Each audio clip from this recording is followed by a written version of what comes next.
युद्ध हार रहे हो, शांति समझौते पर हस्ताक्षर करो। ये शब्द किसी रूसी नेता के नहीं बल्कि इटली के उप प्रधानमंत्री मार्टियो साल्विनी के हैं। यूक्रेन के राष्ट्रपति जेलेंस्की को सीधी फटकार यूरोप में अब दरारें फुसफुसाहटों में नहीं खुले विद्रोह में बदल गई है। आखिर ये पूरा घटनाक्रम क्या है, आइए बताते हैं आपको इस वीडियो में। नमस्कार, आप देख रहे हैं द बेस्ट टॉक मीडिया और मैं हूं आपके साथ साध्वी दुबे। दरअसल ये राजनीतिक तूफान दावोस में विश्व आर्थिक मंच से शुरू हुआ। यूक्रेन के राष्ट्रपति व्लादिमीर जेलेंस्की वहां वैश्विक नेताओं और उद्योगपतियों को संबोधित कर रहे थे। उनका भाषण यूरोपीय संघ की कड़ी आलोचना से भरा हुआ था। जेलेंस्की ने यूरोप को अनिर्णायक, कमजोर और अपनी रक्षा के लिए अमेरिका पर अत्यधिक निर्भर बताया है। उन्होंने कहा है कि यूरोपीय संघ में नेतृत्व की कमी है और महत्वपूर्ण निर्णय लेने में देरी हो रही है। लेकिन जिस बात ने यूरोपीय राजधानियों में सबसे अधिक आक्रोश पैदा किया है वो था जेलेंस्की द्वारा यूरोप का धन्यवाद न करना। साल 2022 से अब तक यूरोपीय संघ ने यूक्रेन को लगभग 193 अरब यूरो की सैन्य और आर्थिक सहायता प्रदान की है। इसमें हथियार, गोला बारूद, वित्तीय अनुदान, मानवीय सहायता और लाखों शरणार्थियों का आश्रय देना शामिल है। अनेक यूरोपीय देशों ने अपनी अर्थव्यवस्थाओं पर भारी बोझ उठाया है, ऊर्जा संकट का सामना किया है, रूसी गैस से अपनी निर्भरता खत्म की है। लेकिन जेलेंस्की के भाषण में इस विशाल योगदान का एक बार भी उल्लेख नहीं किया गया था। यूरोपीय नेताओं को लगा कि ये कृतज्ञता की पराकाष्ठा को भी पार कर गए हैं। इटली की प्रतिक्रिया तीव्र और तत्काल थी। उप प्रधानमंत्री मार्टियो साल्विनी, जो लीग पार्टी के नेता हैं और इटली की गठबंधन सरकार में प्रमुख भूमिका निभाते हैं, उन्होंने सोशल मीडिया पर एक कठोर पोस्ट जारी की है। साल्विनी ने लिखा कि और मैं उद्वत कर रहा हूँ, इतने धन, प्रयास और सहायता मिलने के बाद भी उनमें शिकायत करने का साहस है। फिर उन्होंने सीधे जेलेंस्की को संबोधित करते हुए कहा कि मेरे मित्र, आप युद्ध हार रहे हो, आप अपने लोग खो रहे हैं, विश्वसनीयता खो रहे हैं और सम्मान खो रहे हैं। जितनी जल्दी हो सके शांति समझौते पर हस्ताक्षर कीजिए। लेकिन साल्विनी का सबसे कठोर बयान अभी बाकी था। उन्होंने चेतावनी देते हुए कहा कि अब यूक्रेन के सामने विकल्प जीत बनाम समझौते का नहीं है, बल्कि विकल्प है पराजय और पूर्ण विनाश के बीच का।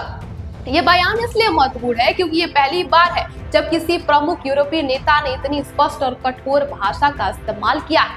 पिछले लगभग 3 वर्षों से यूरोपीय संघ ने यूक्रेन के प्रति अटूट समर्थन का प्रदर्शन किया था। सभी सदस्य देश एक स्वर में बोलते थे, लेकिन अब ये एकता टूटती हुई दिखाई दे रही है। साल्विनी अकेले नहीं है जो यूक्रेन नीति पर सवाल उठा रहे हैं। इटली के विदेश मंत्री एंटोनियो ताजानी, जो फोर्जा इटालिया पार्टी के हैं और गठबंधन सरकार में एक अन्य महत्वपूर्ण स्तंभ है, उन्होंने भी जेलेंस्की की आलोचना की है। ताजानी ने कहा है कि यूरोप के इतने बड़े समर्थन को देखते हुए जेलेंस्की का दावोस भाषण उदार नहीं था। उन्होंने कहा कि जब कोई देश या महाद्वीप इतनी सहायता प्रदान करता है तो कम से कम धन्यवाद की अपेक्षा तो की ही जा सकती है। इटली का ये रुख यूरोपीय संघ की एकता के लिए बड़ा झटका है। यूरोपीय संघ ने अब तक ये संदेश देने की कोशिश की कि सभी 27 सदस्य देश यूक्रेन के मुद्दे पर एकजुट है, लेकिन वास्तविकता ये है कि आंतरिक मतभेद लगातार बढ़ते जा रहे हैं। हंगरी पहले से ही यूक्रेन को सैन्य सहायता देने का विरोध कर रहा है।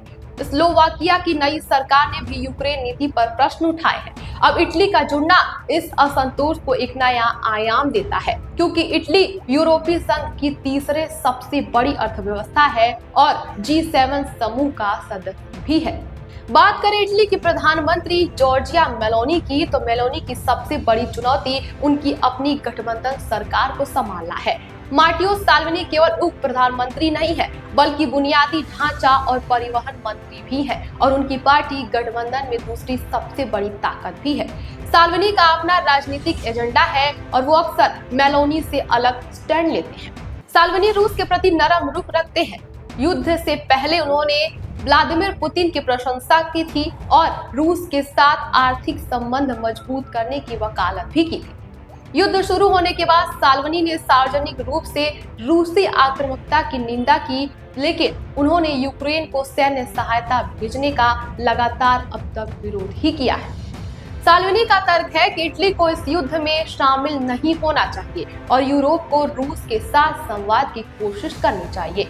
अब जेलेंस्की के दावोस भाषण ने साल्विनी को अपने विचार खुलकर व्यक्त करने का मौका दे दिया है। साल्विनी का कठोर बयान मेलोनी के लिए एक बड़ी समस्या है। अगर मेलोनी साल्विनी का विरोध करती है तो गठबंधन टूट सकता है। अगर वो साल्विनी का समर्थन करती है तो यूरोप और अमेरिका से उनके संबंध खराब हो सकते हैं। अभी तक मेलोनी ने सीधे कोई टिप्पणी नहीं की है जो उनकी रणनीतिक चतुराई को दर्शाता है।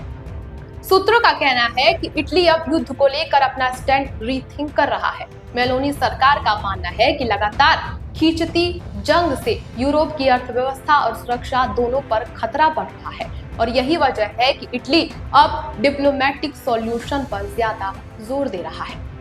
तो ये था यूरोप में उभरते राजनीतिक संकट का विश्लेषण। इटली का बयान एक महत्वपूर्ण मोड़ साबित हो सकता है। यूक्रेन युद्ध अब केवल सैन्य संघर्ष नहीं रहा है, बल्कि यूरोप अब एक अलग ही अग्नि परीक्षा दे रहा है। फिलहाल इस खबर पर आपकी क्या राय है, हमें कमेंट बॉक्स में जरूर बताएं और देश दुनिया की तमाम खबरों को देखने के लिए हमारे चैनल को सब्सक्राइब करें। बने रहिए हमारे साथ और देखते रहिए द बेस्ट ऑफ मीडिया।